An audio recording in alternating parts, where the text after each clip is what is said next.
अस्सलाम वालेकुम दोस्तों, कैसे हैं आप सब लोग। उम्मीद करती हूँ कि आप सब लोग ठीक ठाक होंगे। मैं भी बिल्कुल ठीक हूँ। तो ये मेरी पिछली वीडियो की कंटिन्यूटी में ये वीडियो मैं बना रही हूँ कि हमने अपना सारा सामान पैक कर लिया था और हमने सोचा कि हम अपना सफ़र शुरू करते हैं। तो हमने रात में सफ़र किया करने का डिसाइड किया था, क्योंकि जिन दिनों हम गए थे नॉर्दर्न एरियाज़ उन दिनों बहुत शदीद गर्मी थी और कोई बरसात वगैरह नहीं थी। तो गर्मी से बचने के लिए हमने बेहतर ये समझा कि हम रात में ट्रैवल करें, क्योंकि अंदरूनी सिंध और पंजाब में बहुत शदीद गर्मी होती है। तो इसलिए फिर हम रात के टाइम तकरीबन 9-10 बजे के करीब घर से निकले होंगे, तो बहुत अच्छा रहा। तो मेरी तो आप सबको यही सजेशन है कि आप रात में ट्रैवल करें, तो अगर आप कर सकते हैं। तो पहले मैं भी बहुत डर रही थी, लेकिन सब सेफ़ रहा। अल्लाह का नाम लेकर हम निकले, आयतल कुर्सी पढ़ते गए, तो सब ठीक रहा। और ये अब हम एम टैग लगवा रहे हैं। एम टैग मैंडेटरी हो गया, इसके बाद इसके बगैर आप मज़ीद आगे ट्रैवल नहीं कर सकते। और ये एक तरीके से बहुत इजी हो गया है, क्योंकि आपको बहुत सारी जगहों पे टॉल के लिए लाइन में नहीं खड़ा होना पड़ता, और आप जो है अपना टॉल ऑटोमेटिकली कट जाता है और आप मज़ीद अपना सफ़र आगे कंटिन्यू कर सकते हैं। और वहाँ पे मैंने ये लिखा हुआ पढ़ा कि one country and one tag, और इसमें कोई शक नहीं है। और इस बात की कदर हम वही लोग बेहतर जानते हैं जो कि आज़ादी की नेमत से महरूम है। अल्लाह का शुक्र है कि हम एक आज़ाद मुल्क और आज़ाद रियासत में रहते हैं, और एक ये बहुत बड़ी नेमत है। चलें जी, हम आगे अपना सफ़र कंटिन्यू करते हैं मज़ीद। तो 2500 का कर दें। तो हमने 2500 रुपये तकरीबन पे किए थे, और ये पैसे हम वापसी तक इसी से कटते रहे। बहुत कम जगह ऐसी थी जहाँ पर एम टेक का कोई लेन नहीं थी, तो वहाँ पर हमने पे किया। और अब जी ये आ गया कराची का गेट, जहाँ से हम कराची से बाहर निकल जाते हैं। हम कराची की हदूद में नहीं रहते। और ये आप लाइट्स देख सकते हैं, लाइटों ने तो इस कदर परेशान कर दिया था कि हमें अपनी लेन ढूंढने में बड़ा प्रॉब्लम हुआ था, लेकिन बिलाखिर हमें मिल गई और हम अपने उस साइड पे चले गए। और फिर आप ये अब देखिएगा कि इस एम टेक का क्या फ़ायदा है कि कोई गाड़ी नहीं थी, हमें लाइन में इंतज़ार नहीं करना पड़ा, और हम इजीली फिर आगे चले गए थे। तो बस ये फ़ायदे हैं इस चीज़ के। बहुत से लोगों के लिए ये चीज़ इतनी फ़ायदेमंद नहीं है, क्योंकि मैंने इसके बारे में रिव्यूज़ इंटरनेट पे चेक किए थे, तो कुछ के थे बहुत नेगेटिव रिव्यूज़ और कुछ के थे पॉजिटिव। तो हमारा भी कुछ ऐसे ही हैं, पॉजिटिव और नेगेटिव का मिक्सचर। बहरहाल हमने मज़ीद आगे बढ़ जाना है, और आप मेरे साथ बने रहें। आपको भी मैंने कश्मीर की खूबसूरती दिखानी है। और सबसे पहले तो आप ये देखें हमारी कराची की खूबसूरती, कराची की शान, द बहरिया टाउन।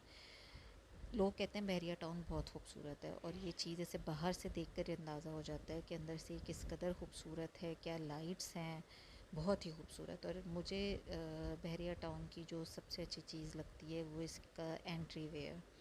जो उन्होंने एंट्री पे जिस तरीके से जो गेट बना हुआ है, वो सब बहुत ही हसीन बना हुआ है। और क्या उन्होंने लाइट्स लगाई हुई हैं कि पता चलता है कि हाँ ये कोई अलग सा शहर बसा हुआ है। I love Bahria town. तो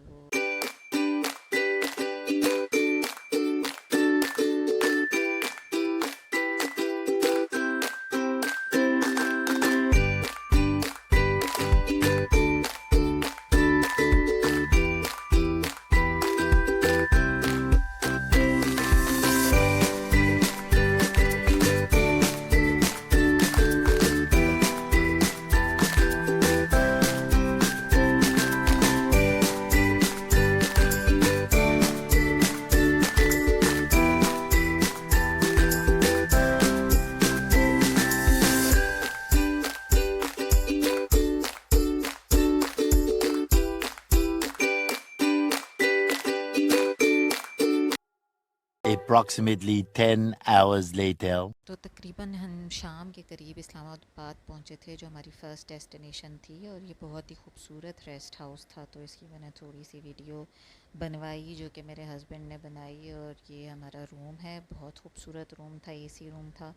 तो रात में हमारी नींद बड़े अच्छे तरीके से पूरी हो गई थी, थकावट उतर गई थी।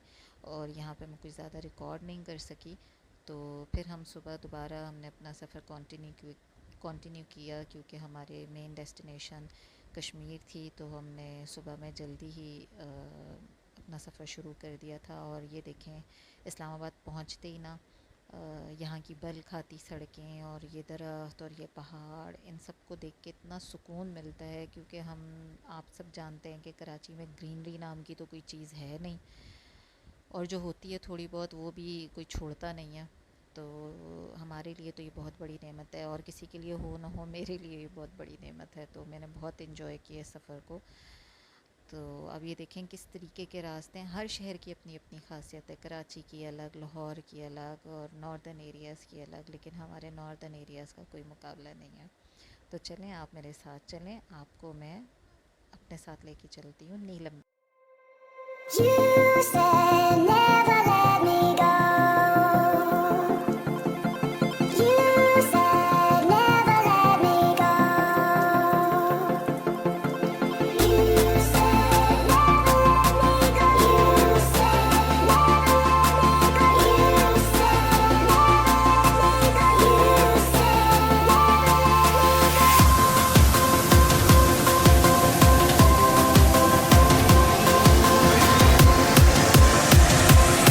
me go. You said ये सामने इंडिया है। ये जी सामने से इंडियन गाड़ी जा रही है। और ये मैं आपको दिखाता चलूँ, ये आपका गेट है इंडिया का। सही है जी। वो सामने लोग जा रहे हैं, ये इंडियंस के हैं। इतने फासले पे खड़ा हुआ हूँ मैं। और ये आपका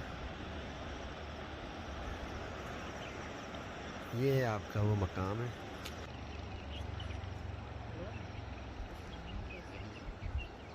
वो दिखाओ इंडिया का गेट। हाँ जी। इंडिया का गेट दिखा के पिक्चर लोगे तो किसी को यकीन आएगा, वरना किसी को नहीं यकीन आएगा। ये नीलम वैली है ये।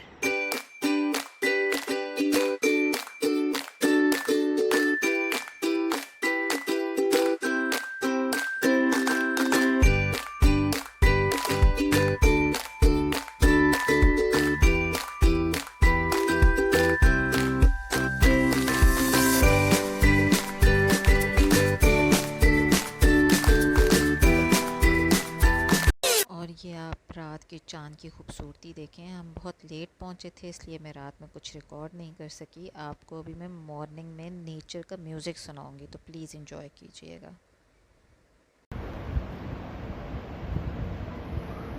सूरज की किरणें कैसे आती हैं।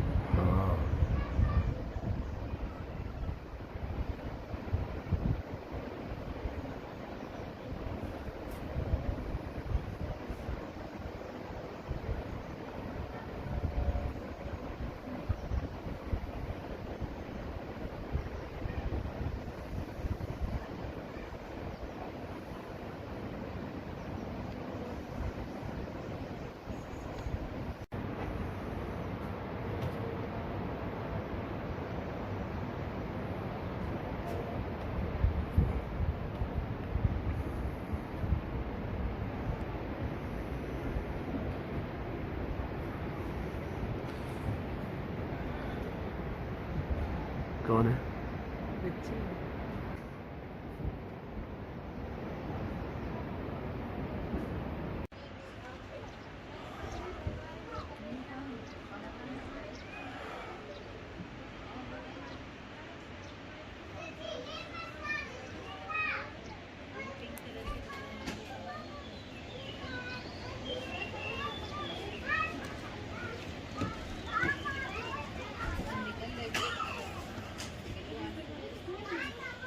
रात में हम तकरीबन 10 बजे के करीब पहुँचे थे, और यहाँ पर इस कदर अंधेरा था कि मैं कोशिश के बावजूद भी कुछ रिकॉर्ड नहीं कर सकी थी। फिर हमने सुबह में नाश्ता किया और फिर हमने मज़ीद आगे जाने का सोचा। यहाँ इलाके में किसी बड़ी शख्सियत की डेथ हो गई थी, इसलिए सारे रेस्टोरेंट्स और सारी दुकानें बंद थी, गेस्ट हाउसेस बंद थे। इसलिए हम यहाँ पे चाह रहे थे कि हम 1-2 दिन रुकें। कोई गेस्ट हाउस बुक कराएं, लेकिन उन्होंने कहा कि अभी 2-1 दिन तक कोई गेस्ट हाउस या दुकान नहीं खोल सकती, क्योंकि सारा इलाका उस शख्सियत के जनाजे में और सोयम वगैरह में मसरूफ़ था। तो ये देखकर मुझे बहुत अच्छा लगा कि यहाँ पे इस कदर वैल्यू दी जाती है लोगों को। तो हमने फिर मज़ीद रुकना बेहतर नहीं समझा। हमने रात में किसी के घर के किसी लोकल थे जो हमारे जानने वाले थे, जिनके घर में स्टे किया था, और उन्होंने हमारी बहुत खातिर मदारत की, बहुत अच्छे तरीके से हमारी मेहमान नवाज़ी की। Thanks to them. अगर वो ना होते तो हम पता नहीं रात कहाँ स्टे करते। लेकिन ये देखें ये किस कदर खूबसूरत रास्ते हैं, पगडंडियाँ हैं, और मेरे लिए तो चढ़ना बहुत मुश्किल हो रहा था, क्योंकि हम कराची वालों को तो इन रास्तों पे चलने की आदत नहीं है। और यहाँ के बच्चे और औरतें तो ऐसे भागते हैं इन रास्तों पे कि देखकर यकीन नहीं आता, उन्हें तो आदत है। और यहाँ के घर ज़्यादातर लकड़ी के बने हुए थे। इनकी बेस जो है वो सीमेंट और पत्थरों से बनी होती है, और बाकी पूरा घर लकड़ी से बना होता है, बकौल इनके कि फिर सर्दी के मौसम में जब यहाँ पर बर्फ़ पड़ती है तो उससे उनका घर गर्म रहता है लकड़ी से। तो खैर ये बहुत ही खूबसूरत इलाका था। मैंने कहा मैं आपको आपके साथ शेयर करूं। हर तरफ ग्रीनरी, हर तरफ खूबसूरती। काश पाकिस्तान का हर इलाका इतना ही खूबसूरत हो जाता। सुबह हमने आगे शारदा और केल जाने का सोचा। रात हम जिनके घर ठहरे थे उन्होंने ही हमें सजेस्ट किया कि ये दोनों इलाके बहुत खूबसूरत हैं और हमें वो ज़रूर देखने चाहिए। तो इसलिए हमने सोचा कि हम आगे जाएं। बहुत ही खूबसूरत इलाका था, छोटा सा, ख्वाजा सैरी के नाम से। और यहाँ पे औरतों ने जो हैं वो वही कश्मीरी लिबास पहने हुए थे जो एजड लेडीज़ थी उन्होंने पहने हुए थे। बाकी जो यंग लेडीज़ थी उन्होंने नहीं, लेकिन एजड लेडीज़ ने पहना हुआ था। तो बहुत खूबसूरत लिबास था और बहुत अच्छा लग रहा था, जैसे कि हम अपनी किताबों में पढ़ते हैं, उर्दू की किताबों में और न्यूज़ में हम देखते हैं कि कश्मीरियों का जो लिबास है वही था। ये देखिए ये सारे रास्ते में जितनी भी दुकानें थीं सब बंद थीं। और हर एक के घर के बाहर ना छोटा सा वेजिटेबल गार्डन था, जिसमें बेशुमार वेजिटेबल्स लगी हुई थी मौसमी, और वो वहीं से तोड़ तोड़ के बना रही थी। जिनके घर हम ठहरे थे उन्होंने हमें वहाँ का लोकल साग खिलाया जो कि बहुत टेस्टी था। फिर हमने आगे जाने का सोचा, लेकिन हमारी गाड़ी ने इनकार कर दिया कि भाई वो आगे नहीं जाएगी, उसमें कुछ मसले मसाइल आ गए थे। तो हमने सोचा कि हम रिटर्न हों और वापस किसी ऐसे इलाके में जाकर ठहरें जहाँ पर हम गाड़ी को ठीक करवा सकें। तो फिर हमने आगे नहीं गए, हम केल और शारदा, हम यहीं से रिटर्न हो गए। लेकिन मैंने कहा कि मैं आपके लिए इसे रिकॉर्ड करूं। इंतहाई खूबसूरत इलाका था, ये साथ साथ दरिया बह रहा था, और दरिया के उस तरफ लोगों के घर बने हुए थे। मुझे तो कोई रास्ता नज़र नहीं आया कि लोग वहाँ तक कैसे जाते हैं, लेकिन मैंने कहा कि रास्ते में गाड़ी रोकते हैं और आपके लिए रिकॉर्ड करते हैं। तो ये छोटी सी वीडियो मैंने आपके लिए कोशिश की है कि इसको बेहतर तरीके से मैं आपको दिखा सकूं कि कैसी है। उम्मीद है कि आपको ये वीडियो, ये मेरी कोशिश पसंद आई होगी। अगर पसंद आई है तो प्लीज़ लाइक, शेयर और सब्सक्राइब ज़रूर कीजिएगा। मैं आपसे इजाज़त चाहती हूँ और नेक्स्ट वीडियो में आपसे मिलती हूँ। अल्लाह हाफ़िज़।